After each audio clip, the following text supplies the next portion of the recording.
Hello students. So today we meet again after a short break and I'm going to continue with the same chapter, that is surface chemistry. Today we are going to talk about a state of matter known as colloids. It was Thomas Graham who divided the soluble substances into two categories, that is crystalloids and colloids. Crystalloids are those substances that diffuse freely through the animal membrane, but colloids do not. Sugar solution is considered to be a crystalloid, whereas starch and gelatin are considered to be colloids. So today's discussion will be on colloids. It is actually a state of matter, and any substance can be brought into colloidal state because it depends upon the size of the particle. It is actually a state between the true solutions and suspensions. Basically, when the particle size is between 1 nanometer to 1000 nanometer, they are said to be colloids. And when it is less than this, they are true solutions. And when they are more than this, they are considered to be suspensions. So if you look at this, you will see the size of the particle for true solutions is this, colloids is this, and suspensions is this. So it is the largest for suspensions and the smallest for true solutions. And intermediate between the two is for colloids. Examples of a true solution, we can have a solution of salt in water.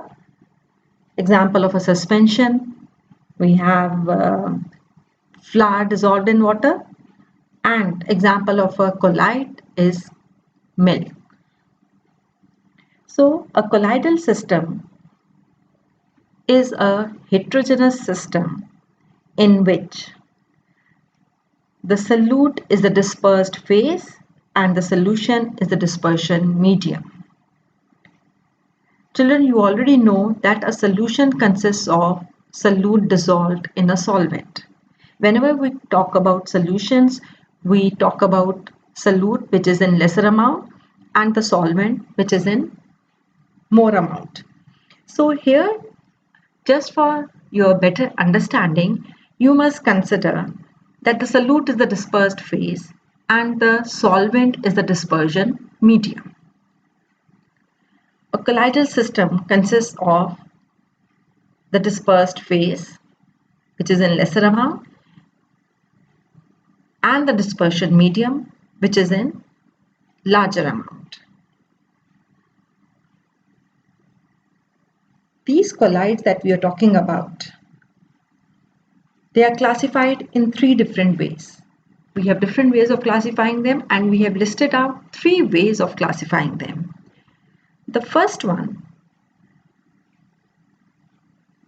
is based on their physical state. The second one is based on the nature of interactions. And the third one is based on the types of particles of the dispersed phase. So we are going to discuss them one by one. I would just like to discuss few more examples of colloids that are being used by us in our daily life.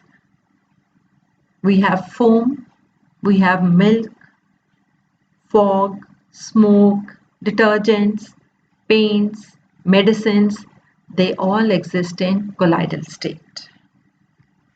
Let's talk about the classification of colloids, and the first one that I'm going to discuss now is classification based on the physical state of the dispersed phase and the dispersion medium. So we have a table over here, and the dispersed phase and the dispersion medium are in different physical states, that is solids, liquids and gases.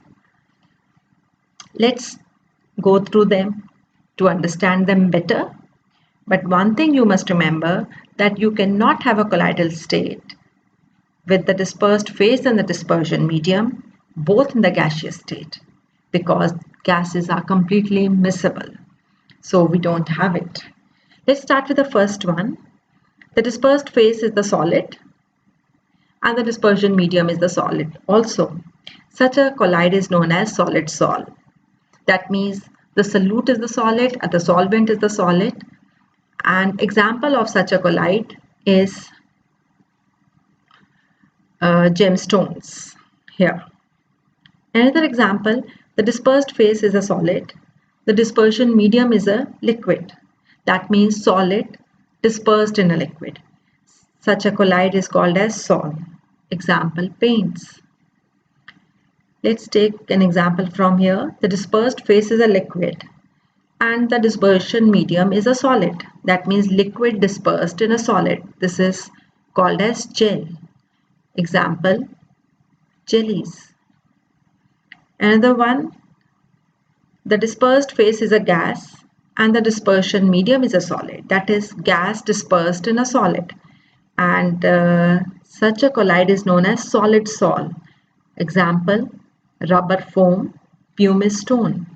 So, based on the nature of the dispersed phase and the dispersion medium, or the state of the dispersed phase and the dispersion medium, we have different types of colloids. Their names are given over here and their examples are also mentioned here. Look at this one, two liquids. This is called as emulsion and an example is milk. So this is the first way of classifying the colloids. The second way of classifying the colloids is on the basis of nature of interactions between the dispersed phase and the dispersion medium. On this basis, we have two types of colloids, lyophilic colloids and lyophobic colloids. Lyophilic colloids are those colloids which are considered to be solvent loving. That is, the dispersed phase has very strong interactions for the dispersion medium. They have strong affinity for each other. They form colloids on coming in contact with each other immediately. They are stable and they are reversible. Examples of such colloids are starch and gelatin. The second type under this category is lyophobic colloids. These are considered to be solvent hating. They have the dispersed phase has no affinity for the dispersion medium. These are unstable. They do not make colloidal solutions on coming in contact with each other and they are irreversible. Example of such colloids are gold and silver sols of metals, hydroxides. The third type of classification is based on the types of particles of the dispersed phase. If the particles of dispersed phase consist of aggregates of atoms or molecules having a diameter less than 10 raised to power minus 7 centimeter, they are said to be multimolecular colloids. Example, gold sol or sulfur sol. And if these particles are large in size to form a colloidal solution, they are said to be macromolecular colloids. Example, the natural polymers. And if they behave as colloids only depending upon the concentration, that is, they behave as normal electrolytes at low concentrations, but as colloids at higher concentrations, they are said to be associated colloids and also called as miscibles. Example, sodium stearate behaves as electrolyte in dilute solutions. That means it does not behave as a colloid in dilute solution, but when the concentration is high, it behaves as a colloid.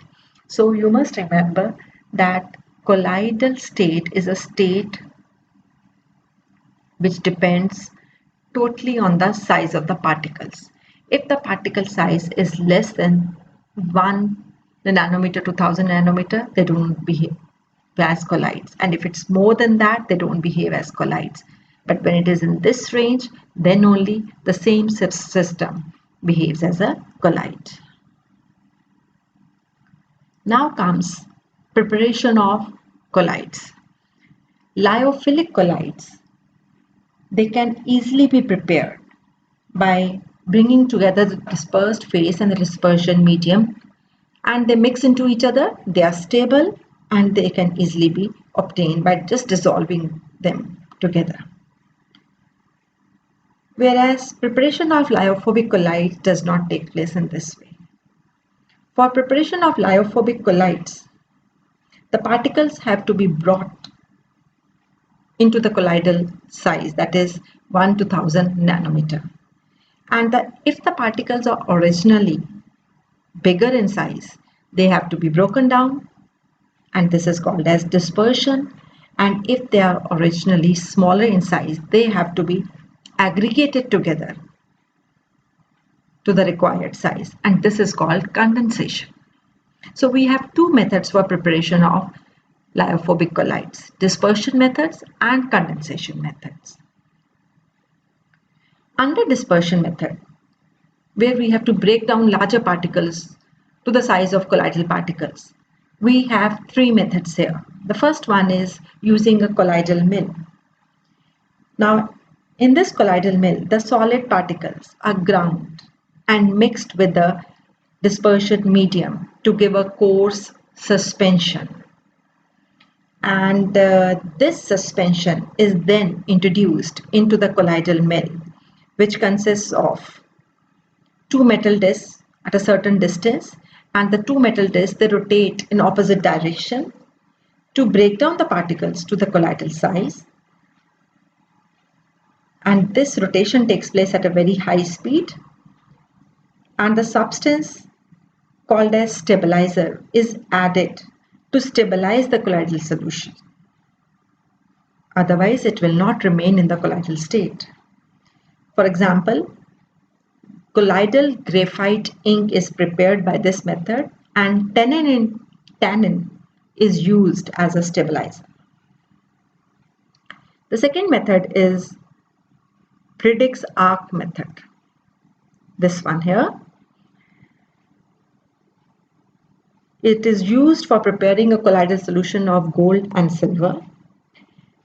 The two electrodes, metal electrodes here, are made of these metals whose colloidal solution is to be prepared. And an electric arc is struck between the metal electrodes under the water, and water is cooled by immersing the container in ice here. The intense heat of the electric arc vaporizes the metal, which then condenses to form colloidal solution in water. The QH that we use here is the stabilizing agent. So this is used for preparing colloidal sol of gold and silver. The third method is peptization. It's a process of dispersing a freshly prepared precipitate into colloidal form by using a suitable electrolyte. The electrolyte is called the peptizing agent. For example, we have freshly prepared ferric hydroxide FeOH3 precipitates, which are shaken with FeCl3, which is the peptizing agent. The peptizing agent is a substance which should have a common ion with the freshly prepared precipitate. So the common ion here is Fe3 positive ion, and it absorbs the Fe3 positive ions on its surface and breaks the FeOH3 precipitate to the colloidal size. So these are three methods used for preparation of lyophobic colloids by dispersion method. Now, the second type of method used are condensation methods. The first one is change of physical state. Colloidal solution of mercury and sulfur are obtained by passing their vapors in cold water having a stabilizing agent. Second one is chemical methods. It involves chemical reaction in a medium in which the dispersed phase is sparingly soluble. And we make use of many reactions here. For example, the oxidation reaction, reduction reaction, decomposition reactions. Those reactions and examples are given in your previous worksheet that you have got. So you can go through those examples from there. And the third condensation method is exchange of solvent. Now in this method, first sulfur is poured in alcohol, that is in a solvent in which it is soluble, and then this solution is poured into another solvent in which sulfur is not soluble, that is water. For example, we get a colloidal solution of sulfur in water by exchanging the solvent from alcohol to water. So these are different methods for preparation of lyophobic colloids by dispersion methods as well as condensation methods. So children, go through this and revise what you have done in today's presentation. Thank you and take care.